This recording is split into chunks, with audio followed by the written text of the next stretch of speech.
وہ ضمانت ان کی ہوئی اور اس کے بعد جب وہ عدالت سے باہر نکلے تو اس وقت کچھ گفتگو بھی کی گئی اور اس میں یہ کہا گیا کہ آپ کی اہلیہ اور ملک ریاض صاحب اور ہیرے کچھ اس قسم کے سوالات کیے گئے جو کہ گزشتہ دنوں کچھ سکینڈلز ایک لانے کچھ جو چیزیں بھی سامنے ہیں، تو اس پر عمران خان صاحب کا یہ کہنا تھا کہ ہیرے تو بہت سستی چیز ہیں،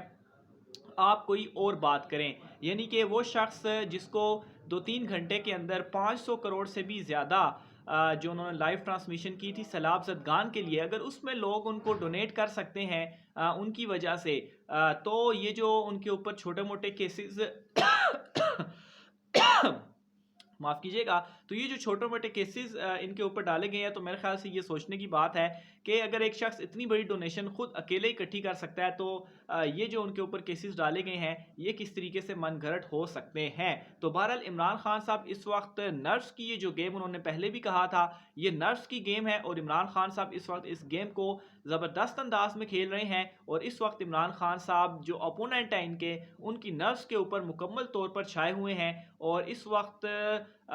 ہر وقت اگر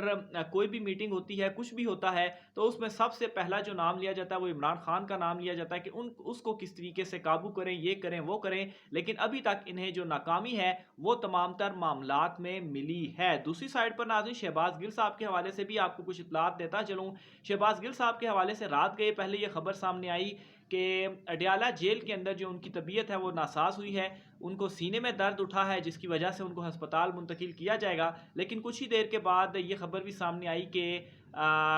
اس طرح سے کچھ بھی نہیں ہے، شہباز گل صاحب کی جو طبیعت ہے وہ بالکل ٹھیک ہے. بہرحال شہباز گل صاحب کی ابھی تک جو ضمانت ہے وہ دوبارہ سے اپلائی نہیں کی گئی، یا جو ضمانت مسترد کرنے والا فیصلہ تھا اس کو ابھی تک ہائی کورٹ میں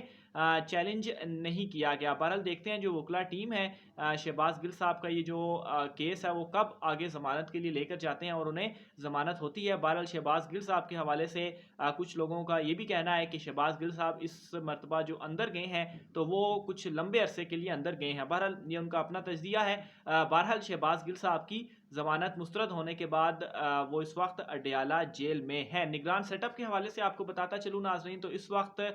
کچھ اطلاعات یہ بھی سامنے آ رہی ہیں کہ نگران سیٹ اپ کے حوالے سے بات چیت اس وقت چل رہی ہے، اور جو ایک کانسپریسی تھیوری موجود تھی کہ جو آئی ایم ایف کا بجٹ ہے یہ تمام تر چیزوں میں رکاوٹ بن رہا ہے، کیونکہ اگر حکومت ختم ہوتی ہے اور نگران سیٹ اپ آتا ہے تو یہ نگران سیٹ اپ پھر آئی ایم ایف کے ساتھ ڈیل نہیں کر پائے گا. اور اس وقت پاکستان کے لیے ضروری تھا کہ وہ آئی ایم ایف کے ساتھ ڈیل کرے، جو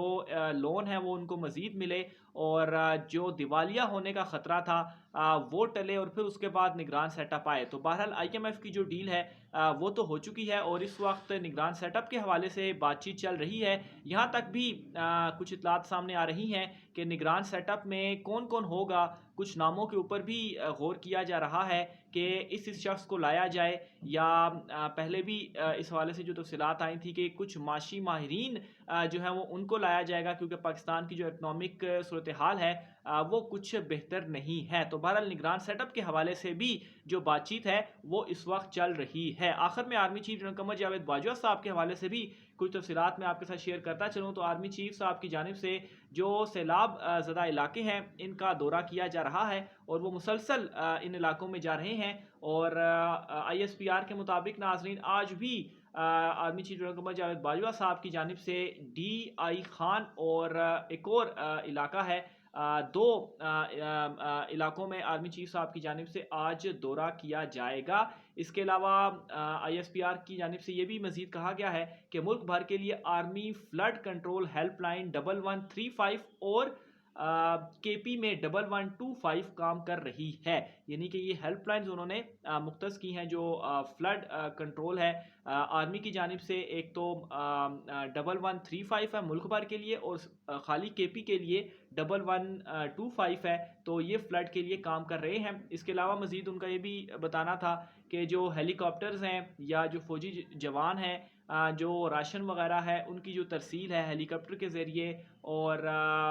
ویسے زمینی راستوں کے ذریعے یا کشتی کے ذریعے وہ بھی پاک آرمی کی جانب سے کیا جا رہا ہے. تو تمام تر صورتحال کے اوپر قابو پانے کے لیے اس وقت کوشش کی جا رہی ہے، لیکن ظاہر ہے کہ جو اس وقت تباہی ہوئی ہے سیلاب کی وجہ سے اس کو قابو میں لانے کے لیے یا اس کو اوور کم کرنے کے لیے یا تمام تر نقصان کو پورا کرنے کے لیے جو وقت ہے وہ بالکل اس میں درکار ہوگا. مزید تفصیلات بھی آپ سے شیئر کرتا رہوں گا. آج کی ولاگ سے اتنا ہی. رائے کا اظہار کمنٹ باکس میں کیجیے گا. مجھے اجازت دیجیے. اللہ حافظ.